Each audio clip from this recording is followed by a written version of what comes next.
J'espère que tout le monde va bien. Bienvenue à ceux qui se sont joints à nous pendant le temps de louange. Alors j'espère que le repas va pas trop peser sur cet après-midi, parce qu'on va faire un peu de grec. Ça vous va?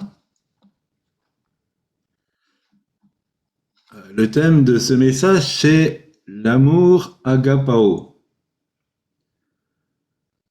Et en première lecture, je prends simplement Matthieu chapitre 24, le verset 12.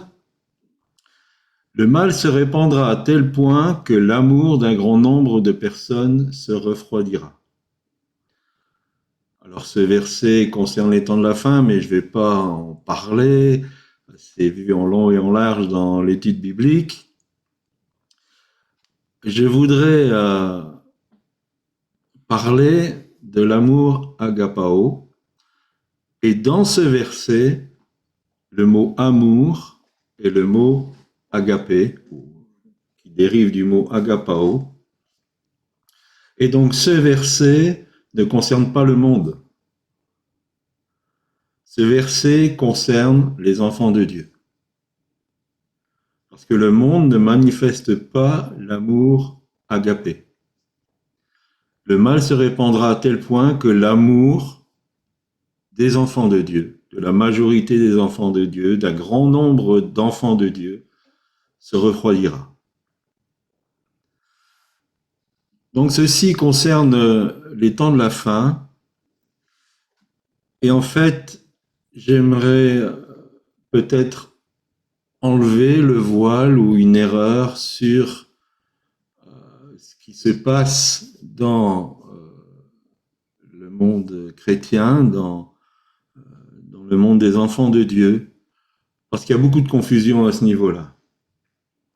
Il y a 3 mots grecs pour le mot amour.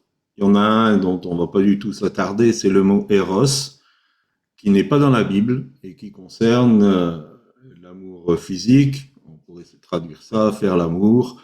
Donc ça ne nous concerne pas. Il y a un deuxième mot qui est philéo, qui peut se traduire par amitié, et je pourrais dire que cela fait référence à l'amour humain, la manifestation de l'amour humain. Et agapao, ou agapé, selon certains endroits, c'est un amour qui est divin. Alors je vais m'expliquer. Parce que si vous avez du matériel, il y a ce qu'on appelle la Bible Strong. Strong est quelqu'un qui donne pour chaque mot une définition. Or, la sémantique, la sémantique est une partie de l'étymologie. L'étymologie, c'est l'étude des mots. Et la sémantique donne une définition d'un énoncé, d'un mot, en fonction de ce qui est la vie courante. C'est-à-dire que Strong, quand il traduit agapé, il se réfère à d'autres écrits grecs que la Bible, qui étaient dans les conversations courantes, et donc il leur donne une définition. Il faut savoir que le grec est une langue morte, et donc il en donne une définition par rapport aux études qu'il a pu faire sur les mots. Or, et quelquefois Strong fait la nuance, il y a des notions bibliques d'un mot qui ne se retrouvent pas dans le langage commun. Et c'est le cas de agapé. Par exemple, Paul, quand il parle de la chair, il utilise un mot grec qui veut dire ça, qui est sarx, et qui veut dire la peau, la chair. Mais on sait très bien que Paul, autour de ça, va développer tout le principe de la nature humaine qui s'oppose à Dieu. Donc ça dépasse le cadre de ce qui était utilisé quand on utilisait le mot sarx dans la vie courante. Et c'est pareil pour agapé.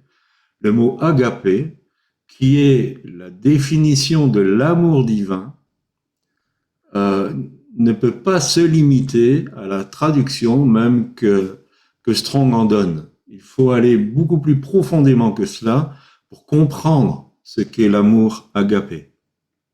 Ça va? Vous me suivez jusque-là?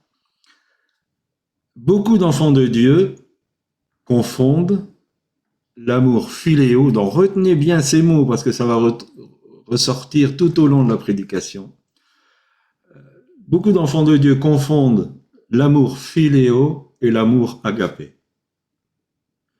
Et essayer de reproduire l'agapé, l'agapéo dans le philéo est source de beaucoup de frustration. Beaucoup de frustration. Et j'ai vraiment sur mon cœur, en tant que serviteur de Dieu, de vous demander pardon pour ces frustrations. J'ai vraiment à cœur d'amener cela dans la repentance et de vous demander pardon pour le mauvais usage qu'on a fait du mot agapé dans beaucoup de messages.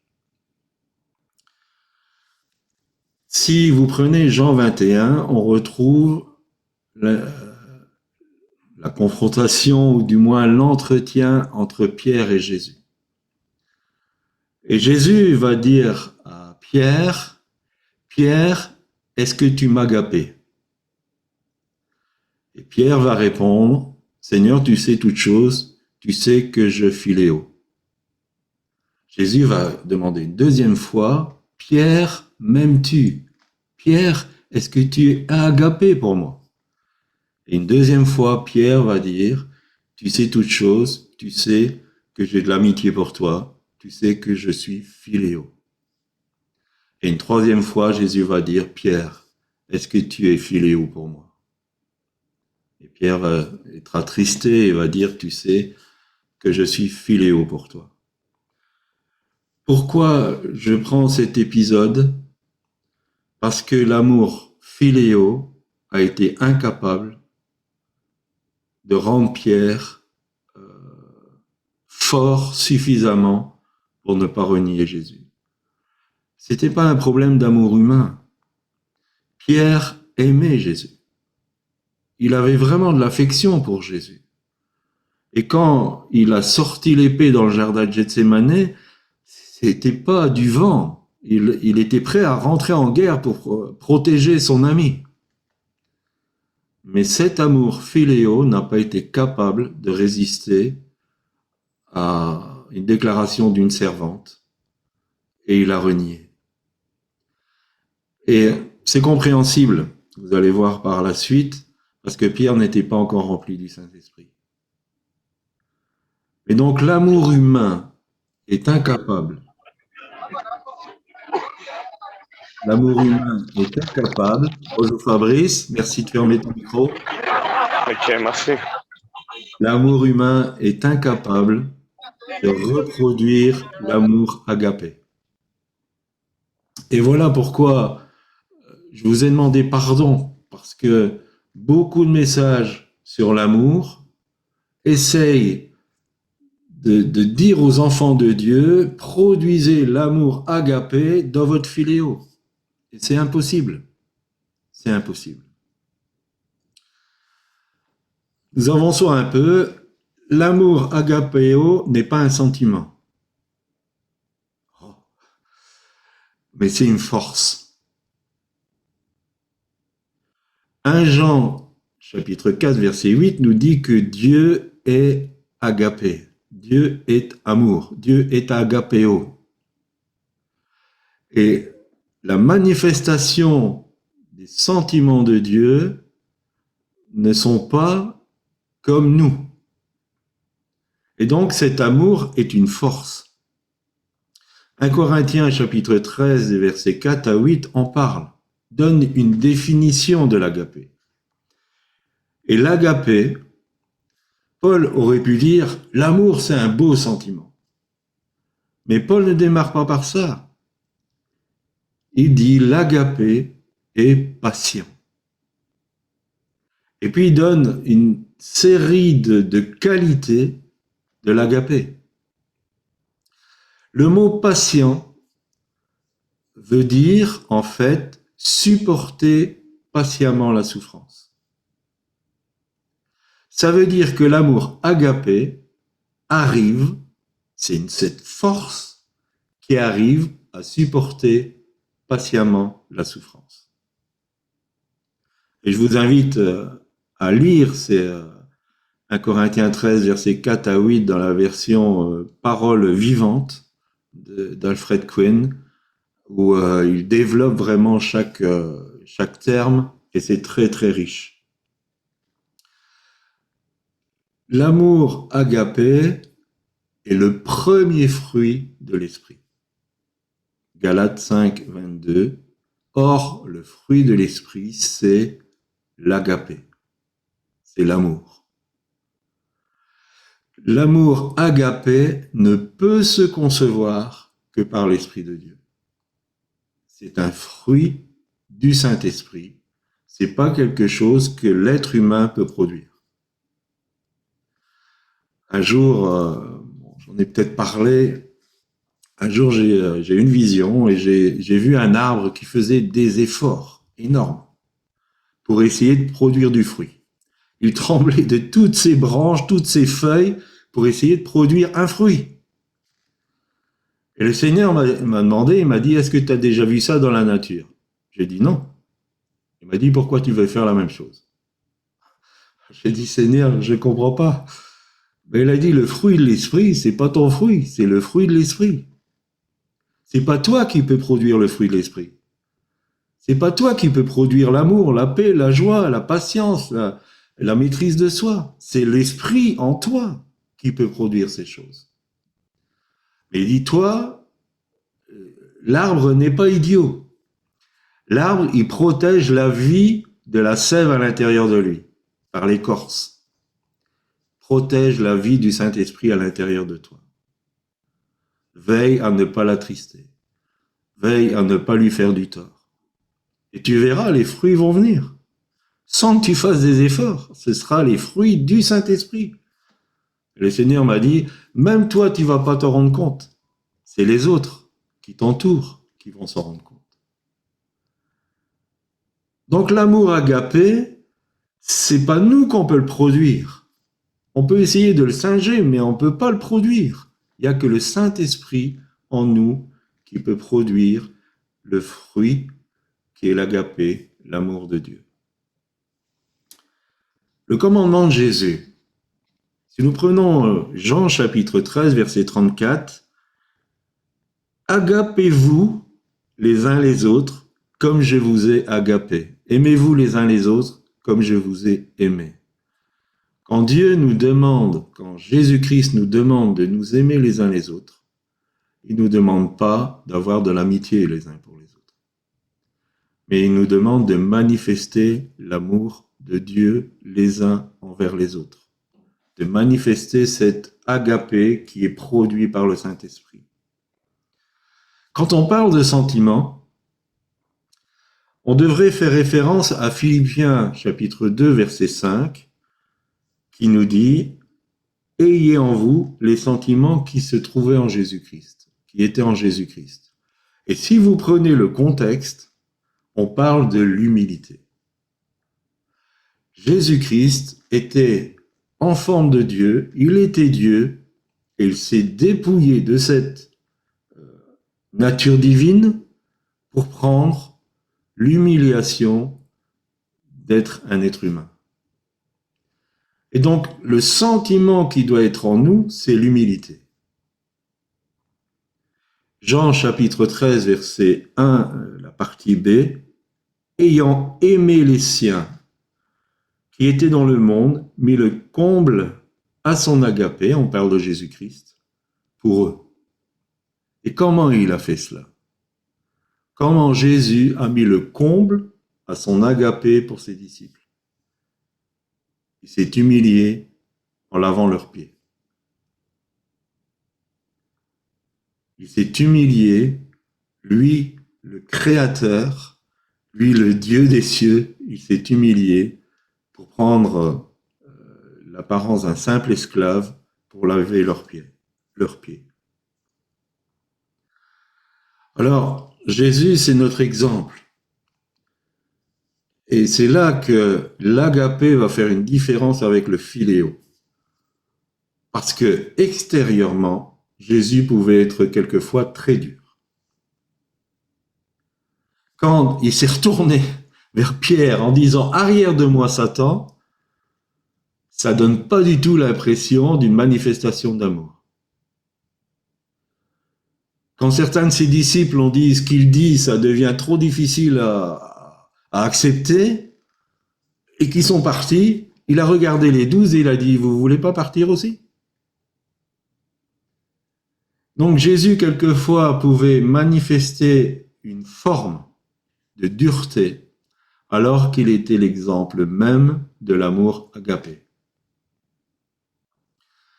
Et pour en revenir à l'humilité, je dirais le cancer de l'amour agapé, ce cancer qui fait que, comme Matthieu 24, verset 12 nous le dit, l'agapé du plus grand nombre va se refroidir, c'est l'orgueil.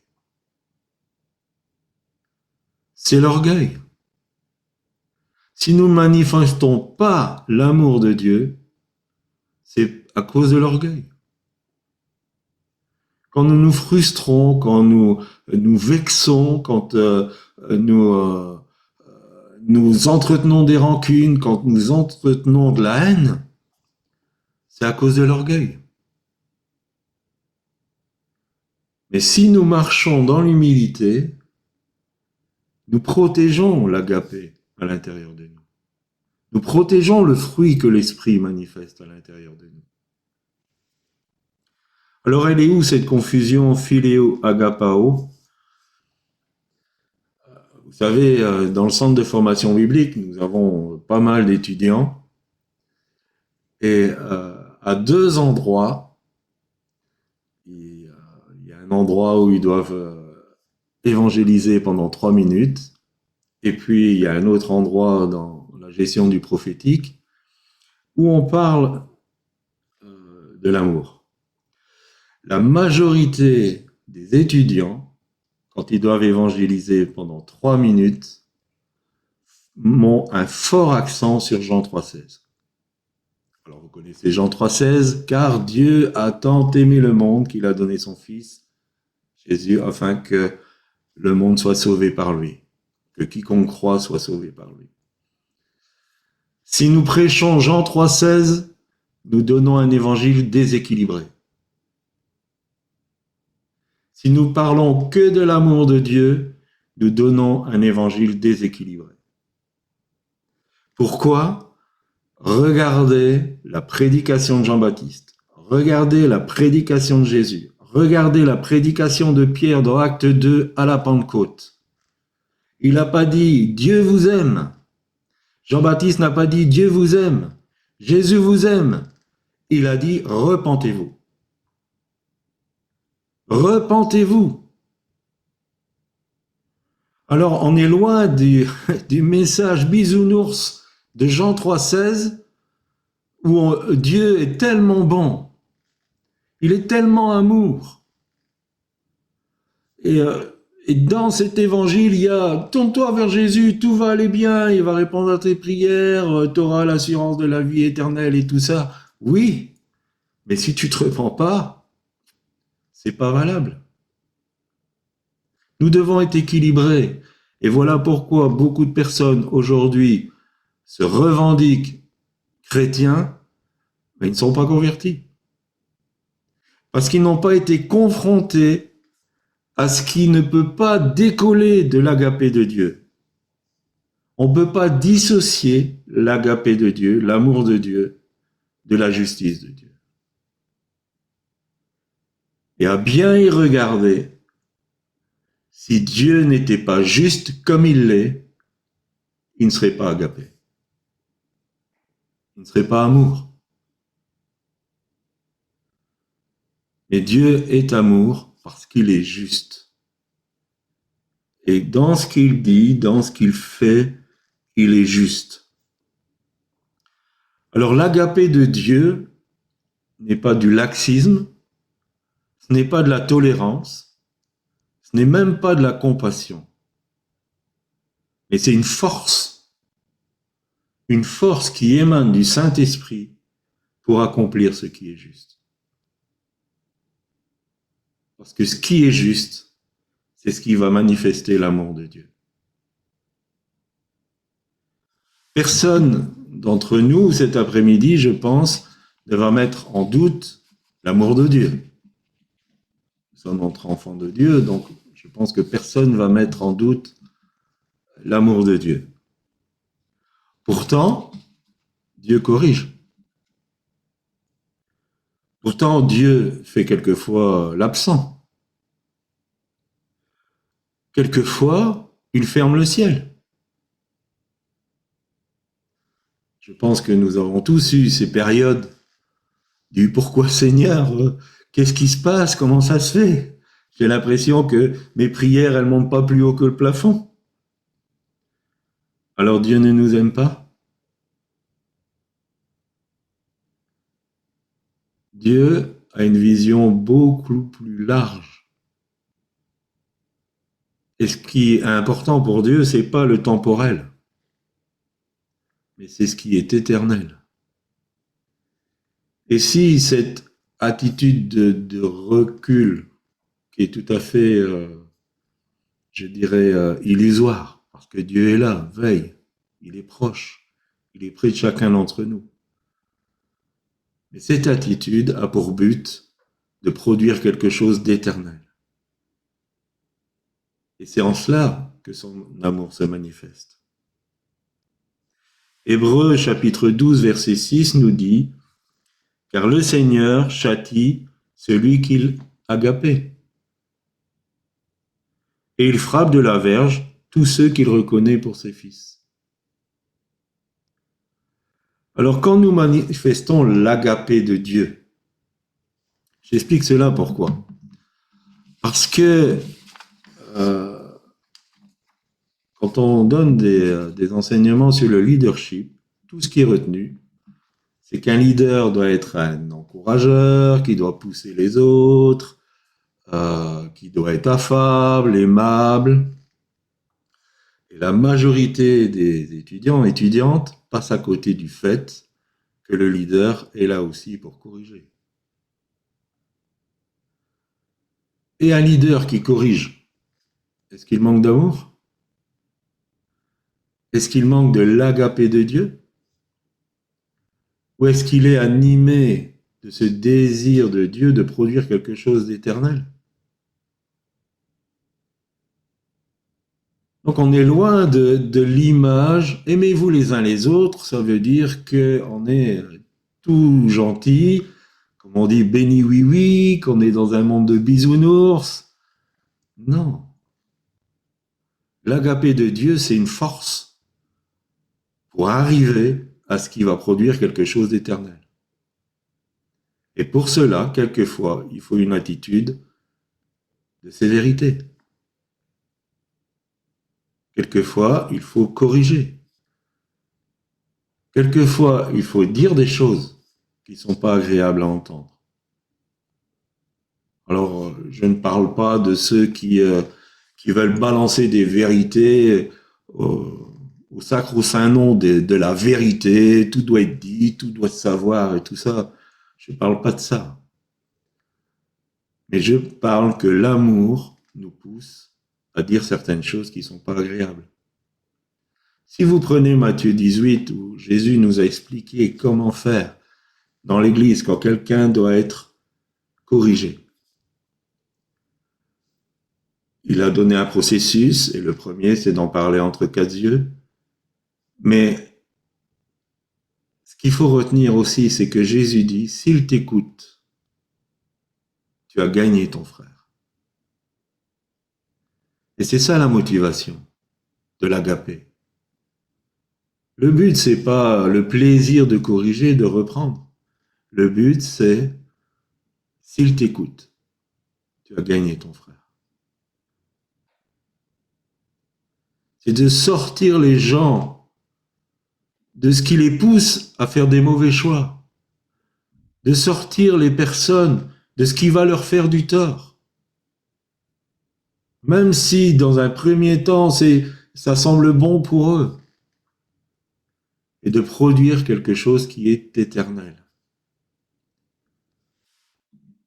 L'agapé de Dieu, c'est ça. Romains 5, verset 5 nous dit « Or l'espérance ne trompe point, parce que l'amour, l'agapéo de Dieu, est répandu dans nos cœurs par le Saint-Esprit qui nous a été donné. » Notre amour humain a besoin d'être épuré par l'agapé de Dieu. Parce que nous sommes incapables, en tant qu'être humain, de reproduire l'agapé de Dieu. Nous avons besoin que le Saint-Esprit imprime en nous l'amour de Dieu. Et donc manifester l'amour de Dieu, l'agapé de Dieu, ne peut se faire que d'une manière surnaturelle. Et à nouveau, je vous demande pardon pour tous les messages qui ont été comme une loi en disant vous devez vous aimer les uns les autres, vous devez apprendre à aimer, vous devez faire ceci, vous devez faire cela. Laissez-vous remplir par le Saint-Esprit. Recherchez l'intimité du Saint-Esprit. Et l'amour de Dieu va se manifester au travers de vous. Et une autre erreur que nous trouvons souvent sur une parole prophétique qui dit Dieu t'aime d'une manière toute particulière. Et beaucoup réagissent en disant c'est faux parce que Dieu aime tout le monde. Dieu aime tout le monde, oui, mais pas de la même manière. Il ne fait pas d'acception. Il ne fait pas de favoritisme. La porte est ouverte pour tout le monde. Mais l'agapé de Dieu va se manifester pour ceux qui rentrent dans son intimité, pour ses amis. Bien sûr, l'amour de Dieu va se manifester pour les autres. Mais quand cette parole disait « Dieu t'aime d'une manière toute particulière », Dieu aime certains d'une manière toute particulière. Il y a bien eu un homme selon son cœur, qui s'appelait David. Il y a eu Abraham, qui était l'ami de Dieu. Il y a eu Moïse, qui passait des temps avec l'Éternel très particuliers. Donc l'agapé de Dieu va se manifester de manière différente. Et plus nous entrons dans son intimité, plus il va se manifester. Alors en conclusion, je dirais, il ne faut pas confondre philéo et agapao. J'espère que vous avez bien compris la nuance. Donc l'agapé de Dieu, c'est pas de la sensiblerie, c'est pas de l'humanisme, c'est un amour divin. Il est important que l'agapé vienne transformer notre façon d'aimer. C'est primordial. Pour reprendre 1 Corinthiens 13, si je n'ai pas l'agapé, je ne suis rien. Et ça rejoint les paroles de Jésus qui a dit « Sans moi, vous ne pouvez rien faire ». Si je n'ai pas l'agapé de Dieu, je ne suis rien. Tout ce que je peux accomplir, et dans 1 Corinthiens 13, vous avez des gens qui prophétisent, vous avez des gens qui parlent des langues, vous avez des gens qui donnent même leur vie pour une cause. Il a dit tout ça, sans l'agapé de Dieu, ça ne sert à rien. C'est du vent. Dieu a préparé des bonnes œuvres, préparées d'avance pour que nous les pratiquions. Et ces bonnes œuvres ne seront efficaces, ne vont valoir quelque chose, n'auront qu'un poids éternel quand elles seront faites dans l'agapé de Dieu. Je vous remercie de m'avoir écouté. Nous allons prier. J'ai demandé à ma petite chérie si elle peut prier pour nous.